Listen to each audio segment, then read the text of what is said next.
लिया है।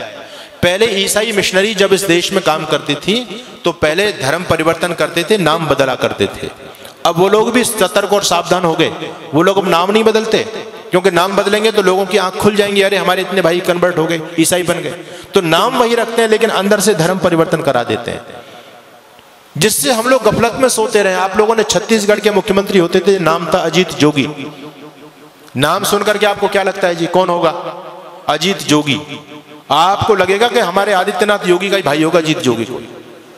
नाम हिंदुओं जैसा उस व्यक्ति का, लेकिन व्यक्ति कौन था? ईसाई, पक्का ईसाई।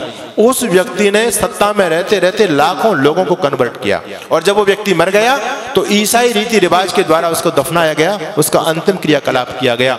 मैं आपको बताना चाहता हूं, पंजाब के मुख्यमंत्री होते थे चरणजीत सिंह चन्नी, स्वाफा भी बांधते थे, साफा लगते थे, सरदार जी हैं, लेकिन कौन थे?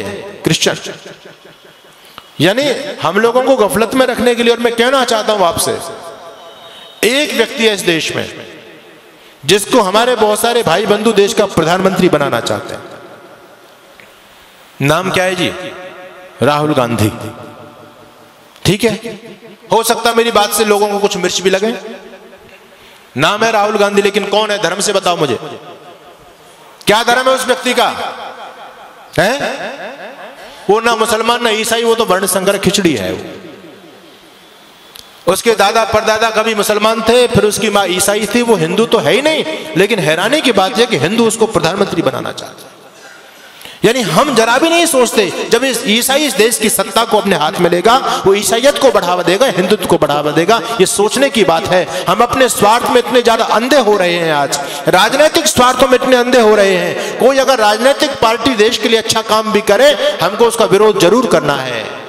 अभी इस देश की केंद्र सरकार ने एक योजना निकाली, अग्निवीर की योजना निकाली।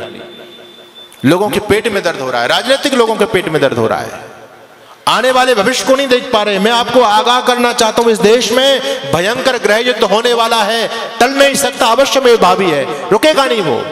और उसकी उन लोगों ने तैयारी कर रखी है पूरी तरह से। उनका छोटा छोटा बच्चा बम चलाने में, पत्थर फेंकने में, तलवारबाजी में, चैनबाजी में एक्सपर्ट है। उनकी लड़कियां भी एक्सपर्ट हैं। आपके बच्चे क्या जानते हैं?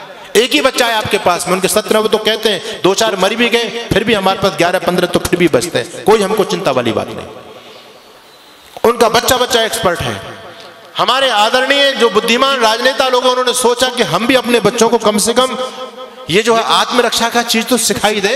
जब देश के हालात बदलेंगे तो कम से कम स्वयं की रक्षा कर पाएंगे, अपनी बहन बेटी अपने बच्चों की रक्षा तो कर सकते हैं वो लोग। इसके लिए अग्निवीर योजना चलाई गई कि हर एक बच्चे को सैनिक शिक्षा दी जाए।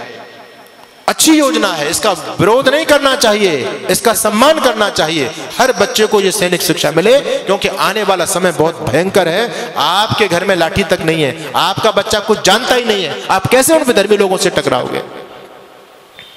एक सज्जन कहने लगे, अब हमको AK-47 रखनी पड़ेगी, बंदूक रखनी पड़ेगी, भाला रखना पड़ेगा, अपने घर में फरसा रखना पड़ेगा, लाठी रखनी पड़ेगी। अरे मैंने कहा, इतने हथियार के नाम तुमने गिना दिए, इन हथियारों को चलाएगा कौन? कोई चलाने वाला है तुम्हारे पास में? एक बच्चा है, उसको हमने क्या बनाना चाहते हैं? उसको DM बनाना चाहते हैं। वो लोग कहते हैं हिंदू इतना मूर्ख प्राणी है धरती पर, एक बच्चा करके अपने बच्चों को DM बनाना चाहता है। हम 17 बच्चा पैदा करते हैं, इस देश का PM अपना बनाएंगे। जिस दिन इस देश का PM हमारा बन जाएगा, DM कुछ नहीं बेचेगा, शासन हमारे हिसाब से चलेगा। क्या लोगों की योजना है? हमसे ज्यादा सोच रहे हैं वो लोग। आप एक बच्चा करके उसको सरकारी नौकर बनाना चाहते हैं, और वो 10 बच्चा पैदा करके सरकारी अपना बनाना चाहते हैं। बताओ किसकी योजना में ज्यादा दम है? हम तो कहीं नहीं ठहरे उनके सामने। उनका इतना समर्पण देखो। आपको मैं धन्यवाद करूंगा कि आज हमारे नौजवानों की संख्या है, यहाँ बच्चे भी आते हैं, बहुत कम उपस्थिति में आते हैं, लेकिन उनकी मस्जिद के अंदर आप जाकर के देखो कितने नौजवानों की फौज है वहां, क्योंकि वो उस काम को कंपलसरी समझते हैं। हम इस धर्म कर्म को, सत्संग को कंपलसरी नहीं समझते। हम तो ये समझते हैं ये हमारे काम का, बच्चों का क्या काम है इसमें, स्वयं हाथ हिलाते हुए चले जाते हैं। लेकिन वो लोग सारे के सारे समर्पित हैं अपने मिशन के लिए। इसलिए मैं आपके बीच में निवेदन कर रहा हूं, भयंकर आंधियां चलने लगी हैं, ज्वार को पैदा करो। मैं तो एक बात कहता हूं साहब, अब भाईचारे की बात बंद कर दो। अपने वजूद को, अस्तित्व को बचाना चाहते हो तो अब कट्टरता अपने अंदर पैदा करो। हम दुनिया से इसलिए खत्म हो गए, सारी उदारता की ठेकेदारी हम लोगों ने अपने ऊपर ले रखी है। बस तुम भाई भाई चिल्लाते रहे, वो तुमको चारा बना करके चाट गए। बड़ी हैरानी की बात है, आज भी लोगों की आंखें नहीं खुल रही हैं। ये राजनीतिक दल आपस में हम लोगों को लड़ा करके, ये तो नालायक लोग हैं, अपना उल्लू सीधा कर रहे हैं, लेकिन हम भोले भाले भाई आपस में लड़ रहे हैं। उनके षड्यंत्र को नहीं समझ पा रहे हैं पूरी तरह से। आप लोगों को अभी उदयपुर में जो हुआ, एक केवल ट्रेलर देखा है, फिल्म चलनी बाकी है। द कश्मीर फाइल आपने देखी है, ये 30 साल पहली घटना है। अगर इसी प्रकार से सोते रहे तो 30 साल बाद देखना गली गली में कश्मीर फाइल चलेगी। अभी उनकी आबादी केवल 25% है सरकारी आंकड़े के हिसाब से, और 25% रहने के बावजूद भी वो आपको सड़कों पर नहीं निकलने देते।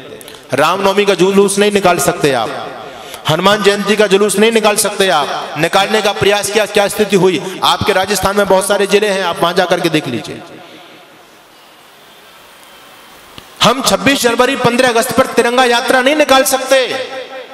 अभी वो केवल 25% है, तब आपको सड़क पर नहीं निकलने दे रहे हैं। जिस दिन 40 और 50% हो जाएंगे, आप लोग क्या सोचते हैं कि आपको अपने घर में रहने देंगे? वो संभव ही नहीं है। अपने